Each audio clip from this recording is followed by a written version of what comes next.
ನಮಸ್ಕಾರ ವೀಕ್ಷಕರೇ, ನಿಮಗೆಲ್ಲರಿಗೂ ನನ್ನ ಯೂಟ್ಯೂಬ್ ಚಾನಲ್ಗೆ ಸ್ವಾಗತ. ನಿನ್ನೊಲವಿನ ಆಸರೆಯಲ್ಲಿ 72ರ ಪ್ರೊಮೋ. ಜಯಂತಿ ಜಯರಾಮ್ ಮತ್ತು ಅಲೋಕ್ ಕುಸುಮಾ ಅವರ ಮನೆಗೆ ಪೂಜೆಗೆ ಬರುವಾಗ ಅವರನ್ನು ಎದುರುಗೊಳ್ಳಲು ವೇದಾಂತ್ನ ಜೊತೆಗೆ ಗೇಟಿನ ತನಕ ಹೋಗಿದ್ದಳು ಸನ್ನಿಧಿ. ಅವರಿಬ್ಬರನ್ನು ಜೊತೆಯಲ್ಲಿ ನೋಡಿ ಜೋಡಿ ತುಂಬ ಮುದ್ದಾಗಿದೆ, ಇವರಿಬ್ಬರು ಯಾವಾಗಲೂ ಹೀಗೆ ನಗುನಗುತ್ತಾ ಒಟ್ಟಿಗೆ ಇರುವಂತೆ ಮಾಡಪ್ಪ ತಂದೆ ಎಂದು ಜಯಂತಿಯವರು ಮನದಲ್ಲೇ ಪ್ರಾರ್ಥನೆ ಮಾಡಿಕೊಂಡರು.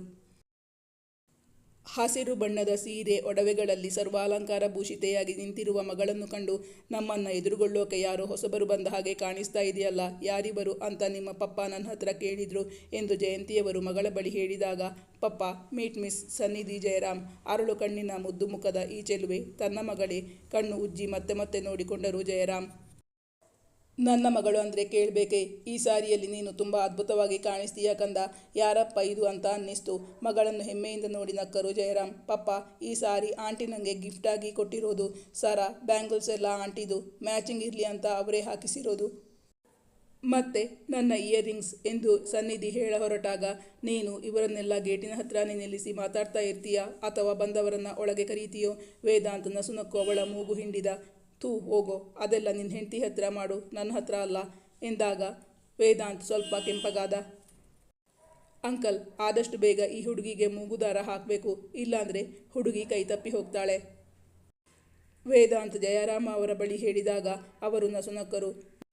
ಮೂಗುದಾರ ಹಾಕಿ ಕಂಟ್ರೋಲ್ ಮಾಡೋಕೆ ನಾನೇನು ಪ್ರಾಣಿನ? ಹೋಗು, ನಾನು ನಿನ್ನ ಹತ್ರ ಮಾತಾಡಲ್ಲ ಮುನಿಸಿನಿಂದ ಹೇಳಿದಳು ಸನ್ನಿಧಿ. ವಾವ್, ವಂಡರ್ಫುಲ್ ಎಂದು ಉದ್ಗಾರ ತೆಗೆದ ಜಯಂತಿಯವರು. ಈ ಹಸಿರು ಸೀರೆ ನಿಂಗೆ ತುಂಬ ಚೆನ್ನಾಗಿ ಸೂಟ್ ಆಗುತ್ತೆ ಮಗಳೇ, ಜಯಂತಿಯವರು ಮಗಳ ಸೌಂದರ್ಯವನ್ನು ತಮ್ಮ ಕಣ್ಣಲ್ಲೇ ತುಂಬಿಸುತ್ತಾ ಹೇಳಿದರು. ಅಷ್ಟು ಹೊತ್ತು ಮೌನವಾಗಿ ತಂಗಿಯನ್ನೇ ನೋಡುತ್ತಿದ್ದ ಅಲೋಕ್, ಯಾವ ಸನ್ಯಾಸಿಯ ಬದುಕು ಹಾಳು ಮಾಡೋಕೆ ಹೊರಟಿದ್ದೀಯೇ? ಅಲೋಕ್ ಅವಳನ್ನು ಛೇಡಿಸಿದ. ಅಮ್ಮ, ನನಗೆ ಇವತ್ತು ಫುಲ್ ಡ್ಯೂಟಿ.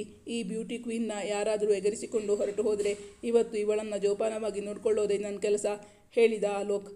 ಆ ತೊಂದರೆ ನೀನೇನು ತಗೋಬೇಡ, ಅದಕ್ಕೆ ಈಗಾಗಲೇ ಒಬ್ಬರನ್ನು ಅಪಾಯಿಂಟ್ ಮಾಡಿ ಆಯಿತು, ಸನ್ನಿಧಿ ವೇದಾಂತ್ನನ್ನು ನೋಡುತ್ತಾ ಹೇಳಿದಳು. ತಮ್ಮ ಮಗಳು ಚೆಲುವೆ ಎಂದು ಗೊತ್ತಿತ್ತು. ಇದುವರೆಗೂ ಅವಳ ಈ ಸೌಂದರ್ಯ ಎಲ್ಲಿ ಮರೆಮಾಚಿತ್ತು ಯೋಚಿಸುತ್ತಾ ನಿಂತಿದ್ದರು ಜಯರಾಮ್. ಮುಂದಿನ ಸಂಚಿಕೆಯಲ್ಲಿ ನಿರೀಕ್ಷಿಸಿ. Thank you for watching.